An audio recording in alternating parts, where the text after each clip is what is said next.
Okay, this is the video over the plasma membrane. So this is what it looks like. You have your ion channels, your phospholipids, your carbohydrates within those layers. This is a protein that this will attach to. This is your receptor protein. And then there's, these are the carbohydrate chains. These are the cholesterol within the phospholipid layers. And this is your cytoskeleton for the whole membrane when the molecules and substances are passing in and out. So we are asked to describe what it kind of controls. The plasma membrane controls what enters and leaves the cell through selective permeability, transport proteins, and lipid structures, which these are the transport proteins. It has selective permeability, like I said, so only some substances like oxygen and carbon dioxide can pass through.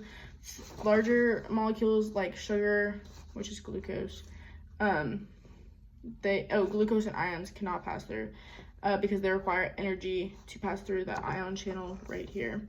So they use different processes to help get those substances through. And then diffusion and osmosis.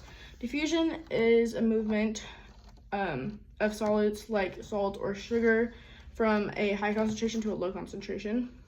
If there's too much or too little solute, it can cause issues with the balance concentration within the cell. And osmosis is the same concept, except it's with water instead of different solutes. So it's transporting water from a membrane from an area of low concentration to high concentration. If there's too much or too little water, it can cause the cell to swell or shrivel. So you want the cell to be isotonic, which is an equal balance. So both the osmosis and diffusion help with balancing out the cell's intake on both sides of the membrane. And then talking about oxygen and carbon dioxide and how it passes through. They're exchanged between cells through diffusion, which is the process of from high concentration to low concentration using energy.